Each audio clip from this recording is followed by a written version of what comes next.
আল্লাহ নবীকে গিয়ে বলে, ইয়া রাসূলুল্লাহ, ইয়া হাবিবাল্লাহ, হুজুর আপনার সাহাবী আবু বকর আমার গালে চড় মেরেছে।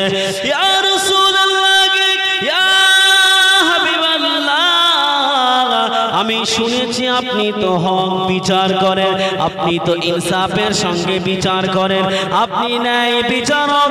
ইয়া রাসূলুল্লাহ, ইয়া হাবিবাল্লাহ, হুজুর আপনি আমারে বিচার করে দিন, আপনার সাহাবী আবু বকর আমার কেন মারল?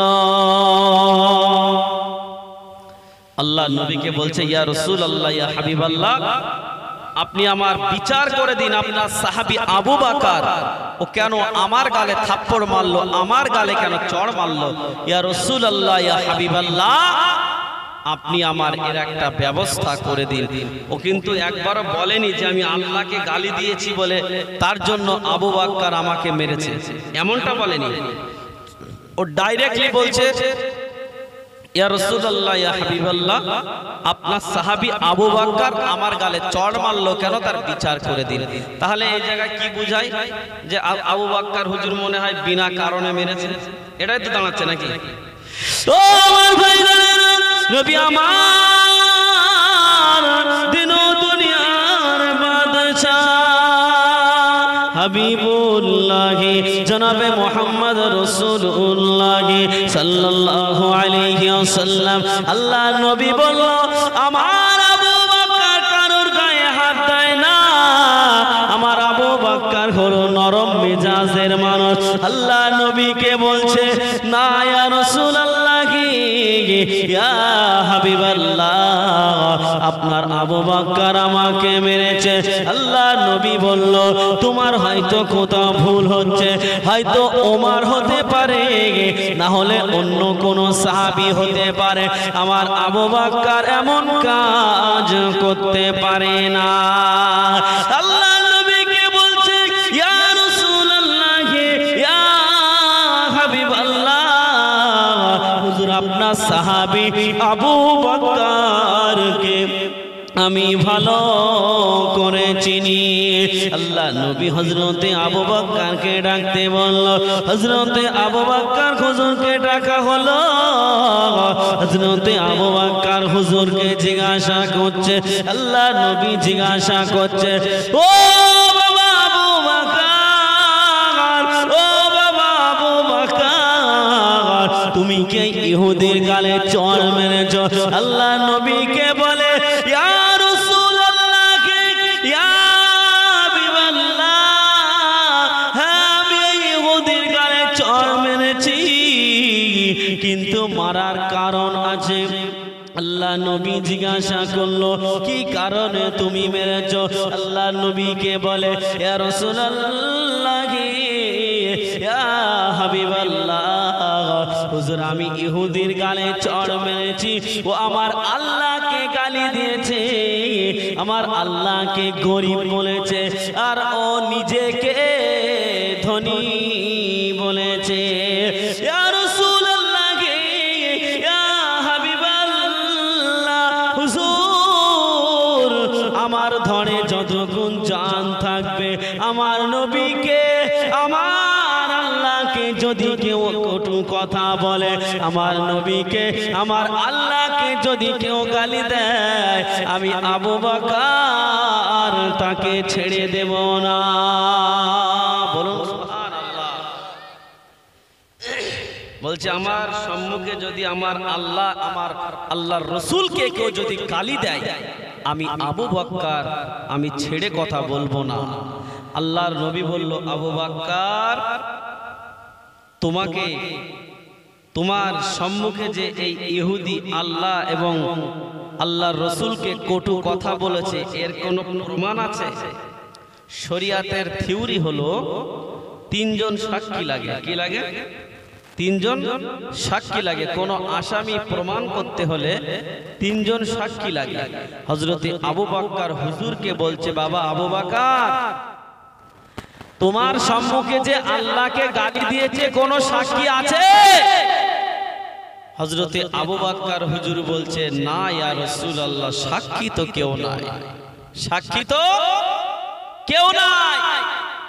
দেখা গেল আল্লাহর নবী হযরতে আবু বকর হুজুর কিন্তু আল্লাহর নবীর একেবারে প্রাণ প্রিয় সাহাবী, কাছের সাহাবী। তো আমাদের যদি অমন কাছের কোনো বন্ধু কি কোনো বান্ধব কি নিজের কেউ থাকতো, আর সে যদি গ্রামের মোড়ল হতো, আর মোড়লের ছেলে বা মোড়লের কাছের যেই হোক না কেন যদি একটা অন্যায় করত, আমাদের মোড়ল হলে, আমাদের নেতা হলে বিচারটা ঘুরিয়ে কিন্তু ডান দিকের বিচারটা বাম দিকে নিয়ে চলে যেত। যেত না? যেত না? যায় না? যায় না? টাকায় কিন্তু বিচার ঘুরে যায়। কিন্তু রাসূলুল্লাহ হলো ইমামুন আদিলুন, রাসূলুল্লাহ হলো ন্যায় বিচারক। জোরে বলুন সুবহানাল্লাহ। আর ইহুদি যে আল্লাহর নবীর কাছে বিচার দিয়েছে, ও ভালো করে জানে যে আব্দুল্লাহর বেটা মুহাম্মদ সে ন্যায় বিচার করে, হক বিচার করে, ইনসাফের সঙ্গে বিচার করে। ওই জন্য ও বিচারটা অন্য কোথাও দেয়নি, বিচারটা দিয়েছে আমার আপনার নবীর কাছে। ও আমার ভাইজানেরা, ও আমার মা বোনেরা, বেটিরা, কান খুলে শুনে রেখে দিন, জেনে রেখে দিন, কাল কিয়ামতের ময়দানে আমার আল্লাহ পাক রব্বুল আলামিন যখন মিজানের পাল্লা খাড়া করবে, যখন নেকি মাপা হবে, কাল কিয়ামতের দিন বান্দা যে যদি কোনো বান্দা ইমামুন আদিলুন ন্যায় বিচার করে থাকে, আমার আল্লাহ পাক আল্লাহ তাআলা কিয়ামতের ময়দানে তার জন্য আরশের ঠান্ডা ছায়া দিয়ে দেবে। বলুন সুবহানাল্লাহ। ও আমার ভাইজানেরা, আর যদি কেউ ডান দিকের বিচারটা ঘুরিয়ে বাম দিকে নিয়ে যায়, আমার আল্লাহ পাক আল্লাহ তাআলা তার জন্য বড় জাহান্নাম রেখে দিয়েছে। ইহুদি জানে আল্লাহ নবী বিচার করবে, আল্লাহর নবী হক বিচার করবে। নবী আমার দিন দুনিয়ার বাদশাহ হাবিবুল্লাহ জনাবে মুহাম্মদ রাসূলুল্লাহ সাল্লাল্লাহু আলাইহি ওয়াসাল্লাম নবী আমার ওই সময় বলল, ও বাবা আবু বকর, ও বাবা আবু বকর, তোমার কি কোনো সাক্ষী আছে? আল্লাহ নবীকে বলল, না ইয়া রাসূলুল্লাহ, ইয়া হাবিবাল্লাহ, আমার কোনো সাক্ষী নাই। আল্লাহ নবী বলল, বাবা আবু বকর, ও বাবা আবু বকর, সাক্ষী যদি না থাকে তাহলে এই ইহুদি তোমার গালে থাপ্পড় মারবে। সাক্ষী যদি না থাকে এই ইহুদি তোমার গালে চড় মারবে। নবীজির কলিজা ছেঁড়া সাহাবী, তবুও নবীজি কেমন হক বিচার করছে দেখুন। বলছে তোমার সাক্ষী না থাকলে ইহুদি তোমার গালে চড় মারবে। ও আমার ভাইজানেরা, নবী আমার দিন দুনিয়ার বাদশাহ হাবিবুল্লাহ জনাবে মুহাম্মদ রাসূলুল্লাহ সাল্লাল্লাহু আলাইহি ওয়াসাল্লাম, আল্লাহ নবী যখন এই কথা বলল, আমার আল্লাহ পাক আরশের উপর থেকে ফেরেশতা জিবরাইলকে পাঠিয়ে দিল। ও ফেরেশতা জিবরাইল, যাও, চলে যাও, চলে যাও, জলদি করে জমিনে চলে যাও, আমার হাবিবকে গিয়ে বলো আমার আল্লাহ পাক আল্লাহ তাআলা এই ইহুদির গালিটা আরশের উপর থেকে স্বয়ং আমার আল্লাহ শুনেছে। বলুন সুবহানাল্লাহ। ও আমার ভাইজানেরা, যাও, চলে যাও, চলে যাও।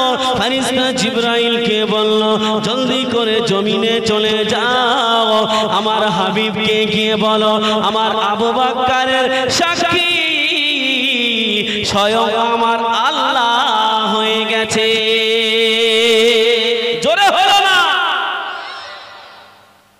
হকের সঙ্গে যদি কেউ থাকে, তাম পৃথিবীর মানুষ যদি একত্রিত হয়ে যায় আর হক যে সে যদি একা এক সাইডে থেকে যায়, আমার আল্লাহ বলছে ওই একজন ব্যক্তির সঙ্গে আমি আল্লাহ যে হকের সাথে আছে তার সঙ্গে স্বয়ং আমি আল্লাহ থেকে যাব। বলুন সুবহানাল্লাহ। তাম পৃথিবীর মানুষ যদি না হকের পিছনে থাকে, একজন যদি হকের পিছনে থাকে, আমার আল্লাহ পাক ওই একজনের সঙ্গেই থাকবে। বলুন সুবহানাল্লাহ। মুহাম্মদে দরুদ আল্লাহুম্মা সাল্লি আলা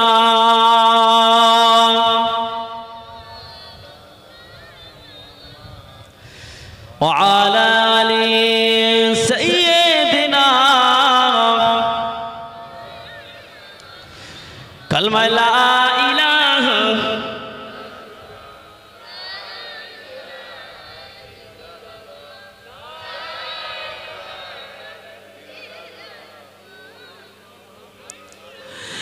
আমি যদি হতাম মদিনার বুলবুলি, আমি যদি হতাম মদিনার বুলবুলি, উড়ে উড়ে দেখিতাম মদিনার অলি গলি, উড়ে উড়ে দেখিতাম মদিনার অলি গলি।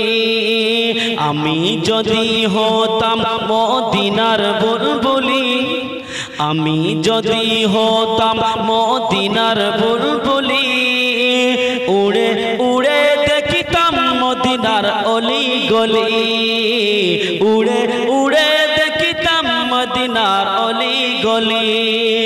শুনতাম মসজিদ নবাবির মধুর আযান, শুনতাম মসজিদ নবাবির মধুর আযান, সুরে সুরে উড়িতাম মদিনার আসমান। জোরে বলে, একটু চিল্লে হলো না। আমি যদি হতাম মদিনার বুলবুলি, উড়ে উড়ে দেখিতাম মদিনার অলি গলি, শুনতাম মসজিদ নবাবির মধুর আযান, শুনতাম মসজিদ নবাবির মধুর আযান, সুরে সুরে উড়িতাম মদিনার আসমান, মদিনার আসমান, মদিনার আসমান। গুনগুনিয়ে গাইতাম মোরা দরুদের কলি, গুনগুনিয়ে গাইতাম মোরা দরুদের কলি, উড়ে উড়ে দেখিতাম মদিনার অলি গলি। আল্লাহুম্মা সাল্লি আলা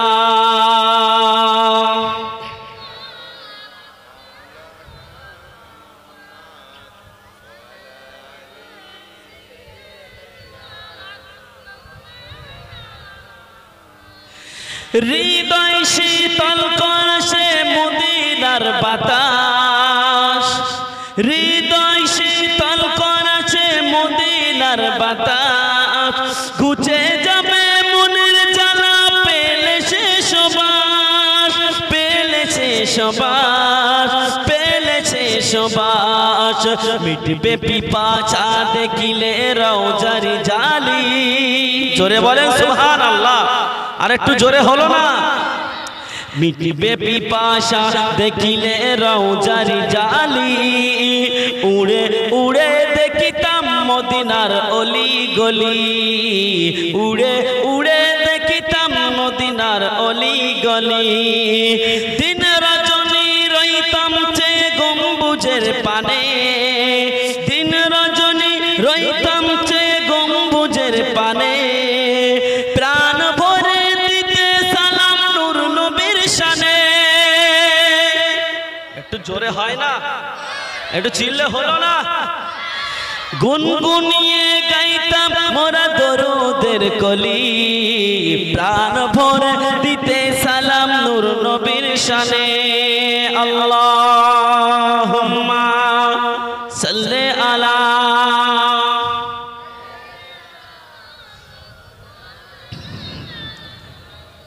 ওয়া আলা আলি সাইয়্যিদিনা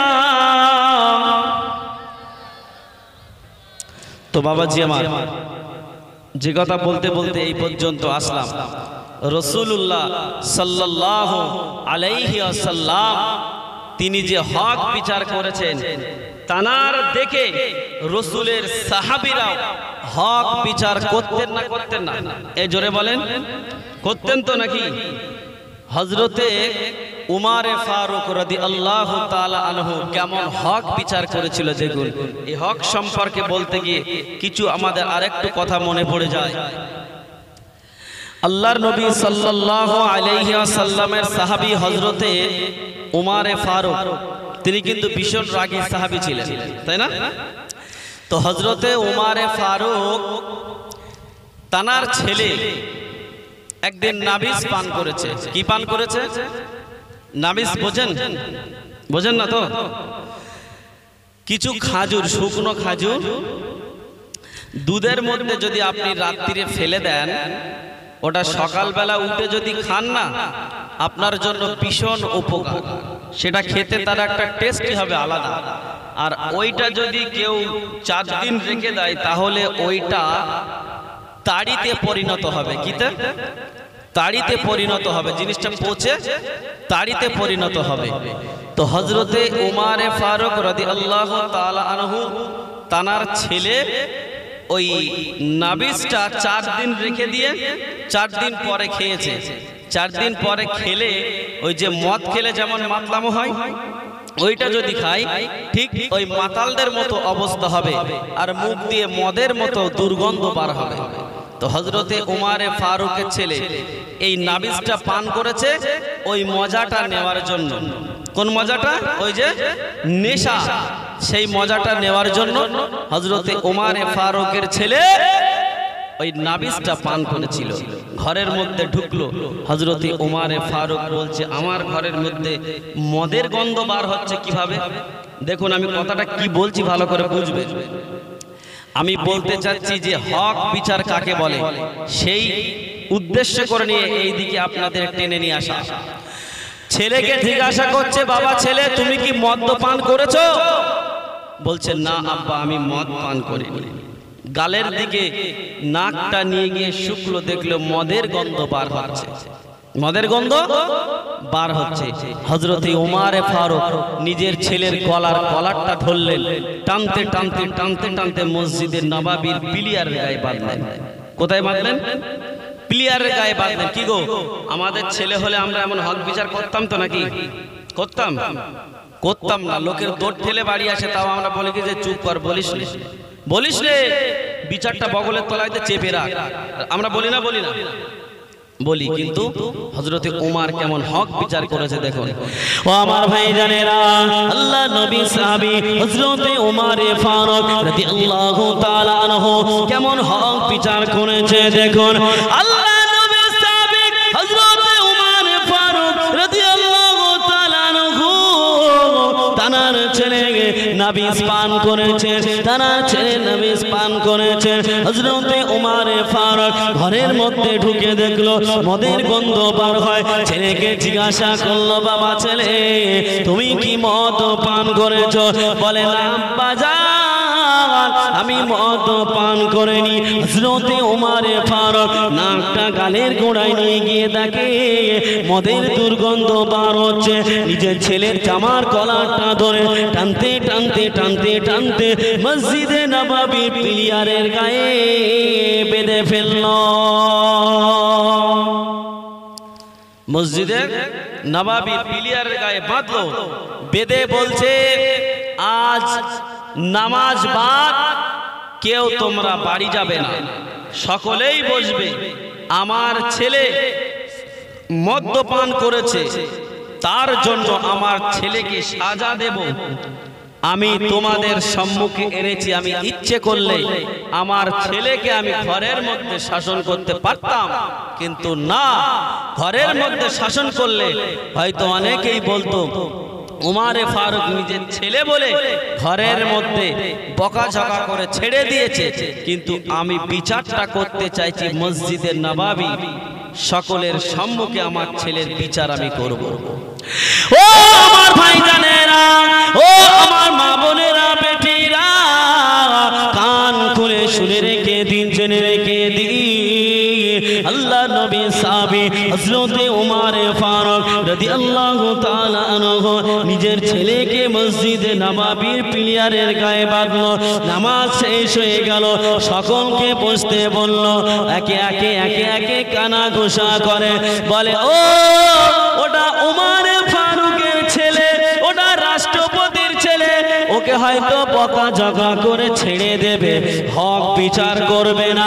কেউ বলে না, কেউ যদি মদ্যপান করে 80টা বেত্রাঘাত করতে হয়, 80টা চাবুকের বাড়ি মারতে হয়, 40টা মেরে হয়তো ছেড়ে দেবে। আবার কেউ বলে না, উমর এত রাগী, 80 খায় চাবুক মারবে। এই কানাঘুষা করছে না, যে কেউ বলছে ও নিজের ছেলে বলে হয়তো ছেড়ে দেবে, কেউ বলছে না ও রাষ্ট্রপতির ছেলে বলে হয়তো 40 ঘা মারবে, আবার কেউ বলছে না হযরতে ওমর কিন্তু ভীষণ রাগী সাহাবী, তিনি কিন্তু ছাড়ার বান্দা নয়, 80টাই মারবে। এই কানাঘুষার আওয়াজটা হযরতে ওমর ফারুকের কানে এলো।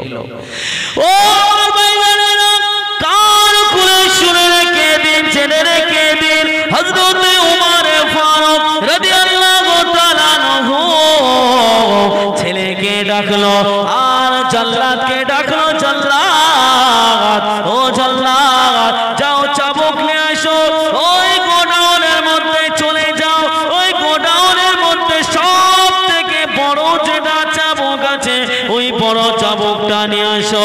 নিজের ছেলেকে শাসন করার জন্য সব থেকে বড় চাবুক আনতে বলল। দেখতে পাওয়া গেল বাবা হযরতে ওমর ফারুক জল্লাদকে যখন চাবুক আনতে বলল, জল্লাদ চাবুক আনলো। হযরতে ওমর ফারুক বলল, জল্লাদ এবারে আমার ছেলেকে তুমি আঘাত করো। জল্লাদ নিজের গায়ে যত জোর আছে হযরতে ওমর ফারুক ছেলেকে আঘাত করে 1 ঘা 2 ঘা মারল, 3 ঘা যখন মারল হযরতে ওমর ফারুক আর সহ্য করতে পারে না, জল্লাদকে গিয়ে এমন একটা থাপ্পড় দিল, জল্লাদ 3 হাত দূরে গিয়ে ছিটিয়ে পড়ে গেল। জল্লাদ যখন হযরতে ওমর ফারুকের ছেলেকে মারছে, 1 ঘা 2 ঘা 3 ঘা যখন দিয়েছে হযরতে ওমর আর সহ্য করতে পারল না, এমন একটা ঠেসে চড় দিল, জল্লাদ দূরে ছিটিয়ে পড়ে গেল। ও ভাইজানেরা, হযরতে ওমর ফারুক রাদিয়াল্লাহু তাআলা আনহু জল্লাদকে কেন চড় মেরেছিল সে কথাটা জানতে হবে। জল্লাদ এমন করে চাবুক মারে, হযরতে ওমর ফারুক হুজুরের পছন্দ হয় না। হযরতে ওমর ফারুক রাদিয়াল্লাহু তাআলা আনহু ওই সময় বলে, জল্লাদ তুমি অন্যদের যখন চাবুক মারো জোরে জোরে মারো, আর রাষ্ট্রপতির ছেলে বলে ওমর ফারুকের ছেলে বলে তুমি আস্তে আস্তে চাবুক মারছো। জল্লাদ তোমার চাবুক মারাটা আমার পছন্দ হলো না। এই না কথা মনে করে হযরতে ওমর ফারুক জল্লাদের এমন একটা চড় মারল, জল্লাদ ছিটকে পড়ে গেল। জল্লাদকে বলল, আমার ছেলেকে কত ঘা তুমি চাবুক মেরেছো? জল্লাদ বলে, 3 ঘা চাবুক মেরেছি। জল্লাদ বলে, জল্লাদকে বলে, জল্লাদ তোমার গণনায় 3 ঘা চাবুক হতে পারে, কিন্তু আমার গণনায় 1 ঘা চাবুক মারা হলো। বলছে তোমার গণনায় 3 ঘা চাবুক মারা হতে পারে, কিন্তু আমার গণনায় 1 ঘা চাবুক মারা হয়েছে। কত ঘা? 1 ঘা। তুমি হয়তো মেরেছো 3টে, কিন্তু আমার গণনায় 1টা। ও আমার ভাইজানেরা, হযরত ওমর ফারুক রাদিয়াল্লাহু তাআলা আনহু ওই সময় প্রথম থেকে শুরু করলো 1 2 3 এমন করে যখন চাবুক মারা শুরু করলো, দেখতে পাওয়া গেছে হযরতে ওমর ফারুক নিজের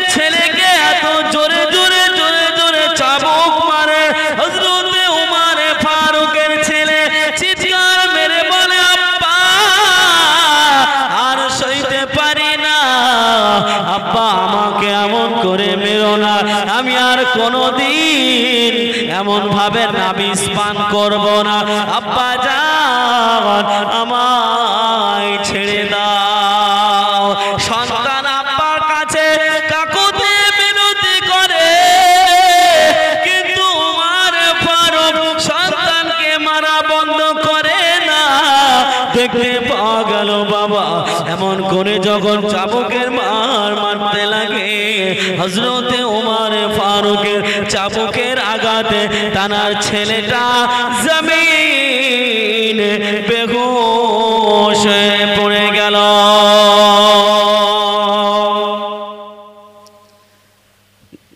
এত জোরে জোরে জোরে জোরে চাবুক মারছে, সহ্য করতে পারছেন।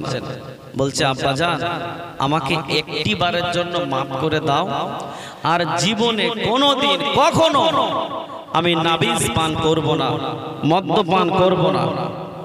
ওই সময় হযরতে উমর ফারুকের ছেলে যখন এই কথা বলল, হযরতে উমর মারা বন্ধ করলো না। এমন করে মারতে মারতে যখন 30 ঘা হয়ে গেল, ছেলে বেহুশ হয়ে গেল। হযরতে উমর বলছে ওর মাথায় পানি দিয়ে আবার ওকে হুঁশ ফিরা, আবার হুঁশ ফিরানো হলো, আবার ফের মারা হলো।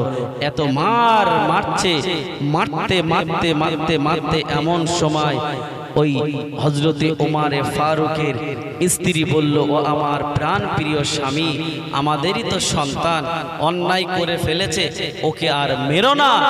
ওকে যদি তুমি মারা বন্ধ করে দাও, বাকি যত ঘা মারতে বাকি আছে, 80 ঘা মারতে যতটা বাকি আছে, একটা চাবুকের বিনিময়ে আমি একটা উট আল্লাহর রাস্তায় আমি দান করে দেব। বলুন সুবহানাল্লাহ। একটা চাবুকের বাড়ির বিনিময়ে একটা উট আল্লাহর রাস্তায় দিয়ে দেবে বলছে। তথাপিও হযরতে উমর স্ত্রীর কথা শুনলো না। ও আমার ভাইজানেরা, কান খুলে শুনে রেখে দিন, জেনে রেখে দিন, বিচার কাকে বলে দেখুন, হক বিচার কাকে বলে দেখুন। নিজের সন্তানকে আবার মারতে লাগে, সন্তানের কেমন করে করে মারে, সন্তান আর সহ্য করতে পারে না, চিৎকার মেরে মেরে কাঁদে, আব্বা মাফ করে দাও আব্বা, আর এমন অন্যায় করবো না আব্বা। হযরতে উমর ফারুক ছেলেকে এত জোরে জোরে চাবুক মারে, চাবুকের আঘাতে গায়ের চামড়াগুলো ছিঁড়ে যায়, গা দিয়ে শরীর দিয়ে তত্তর করে রক্ত বার হয়, রক্তগুলো এমন জোরে জোরে চাবুক মারে। উমর ফারুক রাদিয়াল্লাহু তাআলা আনহু গোসল দিয়ে দেওয়া হলো তার ছেলেকে। গোসল দেওয়ার পর কাফনের কাপড়টা পরিয়ে দেওয়া হলো, কাফনের কাজটা শেষ করে মাটি দেওয়া হয়ে গেল। হযরতে উমর ফারুক রাদিয়াল্লাহু তাআলা আনহু ওনার ছেলের কবরের উপরে যে চাবুকগুলো মারতে বাকি ছিল, মারা যাওয়ার পর মাটি দেওয়ার পর বাকি চাবুকগুলো তার ছেলের কবরের উপরে মেরেছিল। কবরের ভিতর থেকে আওয়াজ আসে, আব্বা